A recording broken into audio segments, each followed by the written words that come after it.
Hello, my name is Hans Hanley, and I'll be presenting hierarchical level-wise news article clustering via multilingual Matryoshka embeddings. This work was done in collaboration with Professor Zakir Duremarich at Stanford University. In today's online news environment, misinformation and propaganda often spread at a breakneck pace, leaving many users confused and mistrustful of the information they encounter. For example, in 2024, 52% of Americans said it was difficult to discern what is true from what is false. 69% reported having little to no trust in the news that they consumed, and 73% said they were regularly exposed to false information. This is all according to data from the Pew Research Center and Gallup. What makes this issue even more challenging is that it's often unclear where information is actually coming from. For example, the propaganda narrative that Russia uncovered US-funded bioweapons in Ukraine originated in the Kremlin, spread to Russian media, then appeared in US and internationally based outlets, with articles being produced there becoming part of a targeted influence effort in Africa and throughout the global south, often without readers even realizing it. To combat the spread of misinformation and to understand its movement throughout different news ecosystems, the research community needs tools that will help them make sense of how narratives move across platforms as well as different languages. In this work, we introduced multilingual Matryoshka embeddings and a novel hierarchical clustering technique that enabled the tracking and understanding of news articles at the story, topic, and theme level across 54 different languages. At the core of this work are embeddings, deep semantic vector representations of text that help us measure the similarity between news articles using the resulting cosine similarity metric. If you're unfamiliar, an embedding model converts input text into a high-dimensional vector, in our case of 768 dimensions. If a model isn't well trained or isn't trained on the semantic similarity task, similar text may be scattered randomly throughout the embedding space. But with a strong embedding model, semantically similar texts, regardless of their language, end up close together in the resulting embedding space. Many pre-trained models perform well on semantic similarity benchmarks, such as the SemiVol 2022 Task 8 dataset, which evaluates similarity between different news articles. At first glance, it might seem reasonable to rely on these off-the-shelf models. However, they present several limitations. First, these models are often not adapted to the news domain. As a result, they frequently miss important contextual details, such as publication dates, named individuals, or geographical references, when they are used to compute the similarity between two texts.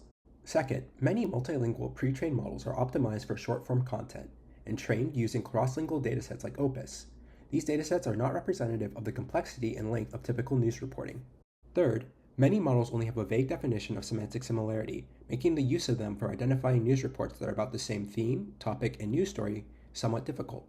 Due to these limitations, in this work we trained an embedding model that better captures similarity in news articles at varying levels and definitions of semantic granularity, as well as across different languages. Specifically, to do this, we begin by fine-tuning several encoder-based large language models using an extended version of the SemiVol 2022 Task 8 dataset. This dataset consists of over 24,000 human-labeled news article pairs, written in 10 different languages. Each pair is annotated according to a graded similarity scale, which includes the categories very similar, somewhat dissimilar, and very dissimilar. To extend this already large dataset, we translated the original news article pairs into 54 different languages using GPT-4o. In addition to this multilingual expansion, we also applied two different types of data augmentation to further improve our model's generalization. The first augmentation is what we call stylistic variation. Using GPT-4o, we generated 3 distinct rewrites of each article in its original language. These rewrites preserve the article's core meaning but vary the tone, style, and framing to introduce additional diversity. This process helps the model learn to be able to identify that articles written in drastically different styles can still be focused on the same news event. The second augmentation that we introduced is for entity sensitivity. For this, we use the Spacy library to extract named entities from 10,000 English language news articles. We then utilize a T5 model to subsequently replace those entities with contextually appropriate substitutes. This process helps the model learn to distinguish and be sensitive to articles that use similar language, but that are about distinctly different news events. To provide a clearer understanding of the similarity categories used in the SemiVol 2022 Task 8 dataset, I will now walk through one example from each level of similarity. An example of two very similar news articles would be two news articles with the headlines, New York City reports 2 new COVID-19 cases, and 2 additional suspected coronavirus cases in NYC. These two news headlines describe the same event in nearly identical terms, using only minor differences in wording. An example of somewhat news article pairs would be the articles with the following distinct headlines about the spread of COVID-19 in India, seen in this slide. These articles share a general topic and context, but cover different outbreaks, regions, and case counts. For somewhat dissimilar news article pairs, consider one article reporting that Boris Johnson was hospitalized due to COVID-19, another covering the first COVID-related death in the UK, and a third about a government minister retiring in Iceland. These stories are loosely connected by their pandemic-related or political contexts, but they describe different people, events, and countries. Finally, as an example of a very dissimilar news article pair, we have Milk is having a very weird year, and A man pets a goose in a viral video. These two stories are completely unrelated in subject, tone, and content. After having created an extended dataset to actually train our embedding models, we use a modified version of the angle contrastive loss function. This function is composed of three different elements: a cosine similarity objective, an in-batch contrastive negative component, and an angular distance term. We utilize the angle loss given that it is able to directly take advantage of the similarity ranks from very dissimilar to very dissimilar in the semi-vol dataset, and due to the loss's past results of achieving state-of-the-art performance on semantic similarity tasks. To build on this, we additionally implemented a technique called Matryoshka representation learning. In this approach, the loss is applied to three different truncated levels of the embedding dimensions, specifically at 192 dimensions, 384 dimensions, and 768 dimensions. This approach, the core of our work, enables our embeddings to capture different granularities of semantic similarity at different subsets of the dimensions. The 192-dimensional representation is used to distinguish between very dissimilar and somewhat dissimilar articles. The 384-dimensional representation, in contrast, is optimized for recognizing articles that are somewhat similar or greater. And finally, the 768-dimensional embedding is designed to capture very fine-grained similarity between news articles that describe the exact same event. By choosing which portion of the embedding to analyze, we can examine article similarity at different levels of granularity, all using a single, unified representation. Upon training our model on our extended semi-vol 2022 dataset, we evaluated our model on the corresponding test set. See our paper for details of our training procedure. Using the area under the receiver operating characteristic curve for differentiating different granularities of news article similarity on the semi-vol 2022 test dataset, we find that our Matryoshka-based embeddings outperformed both off-the-shelf models and models that were fine-tuned on the extended semi-vol training dataset without using our Matryoshka-based technique. While high-quality embeddings are essential, they are not sufficient on their own to track and understand shared narratives across thousands of news articles. We also need a method to group articles into coherent and interpretable news clusters. To explore how well our Matryoshka embeddings were for this purpose, we benchmarked our embeddings using popular and traditional clustering techniques, specifically BERT topic and K-means. This evaluation was conducted on multilingual news datasets, namely Miranda et al.'s multilingual news clustering dataset, as well as the 20 news group dataset.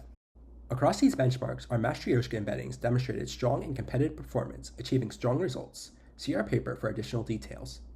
However, to fully leverage the structure of our Matryoshka embeddings, we introduce a new clustering technique for hierarchical clustering that specifically takes advantage of the naturally hierarchical nature of our Matryoshka embeddings.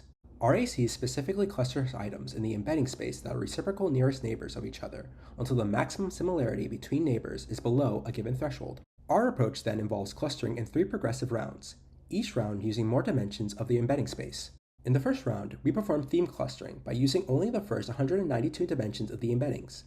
At this level, this involves grouping articles into broad thematic categories, such as health or politics. In the second round, we conduct topic clustering within each theme. This step uses 384 dimensions of the embeddings and allows us to identify more specific topics. In the third and final round, we perform story-level clustering using the full 768-dimensional embedding. This round is designed to group together articles that report on the same discrete news events. Using this clustering approach, our Matryoshka embeddings, compared to traditionally fine-tuned embeddings, as well as compared to other approaches like BERT topic, are better able to group together and differentiate news articles at different granularities of similarity. Once we have formed hierarchical clusters of news articles, the next challenge is to interpret their content, especially when these articles can come from more than 50 different languages. To address this, we apply a 3-step summarization and labeling pipeline. First, we aggregate all articles within a given cluster. Second, we use a fine-tuned version of Llama 3.1 to generate a coherent English language summary of that cluster. Third and finally, we extract keywords from the generated summaries using a class-based TF-IDF procedure. We extract keywords from the summaries rather than the original articles because the summaries are in English and we can do direct comparisons of word counts using TF-IDF. This significantly simplifies processing, particularly when working with symbol-based or low-resource languages. We apply the class-based TF-IDF procedure at all 3 levels, story, topic, and theme of the hierarchy, based on the aggregated and concatenated summaries within each cluster to generate interpretable, human-readable labels that describe the content of each cluster. To understand how this would work on real-world data, we applied our full methodology to all BBC News articles published in 2023. At the story level, we identified clusters centered around very specific events, such as the nursing strikes that took place in the United Kingdom. At the topic level, broader groupings emerged, including articles related to the police, the United Kingdom government, the conflict between Israel and Gaza, the war in Ukraine, and the small boats crisis happening in the UK. At the theme level, our method surfaced high-level categories, such as public health, governance, and global conflict. These results demonstrate our models and our method's abilities to organize and label large-scale news corpora in a way that is both coherent and interpretable. To summarize, in this work, we introduced a hierarchical embedding model that achieves state-of-the-art results on the SemiVol 2022 Task 8 dataset in differentiating news articles at different levels of similarity across 54 different languages. We then proposed a reciprocal nearest neighbor clustering algorithm that leverages the hierarchical nature of our embeddings to group news articles into stories, topics, and themes. We developed a summarization and keyword extraction pipeline to generate meaningful labels for each cluster that our method identified. And finally, we validated our full method on real-world data, successfully identifying coherent news narratives in articles published by the BBC in 2023. In a time when information and misinformation spreads rapidly and globally, we believe there's a critical need for multilingual, semantically coherent, and interpretable tools for understanding the media landscape. This work is a step towards meeting that need. Thank you, and you can find me at the following links.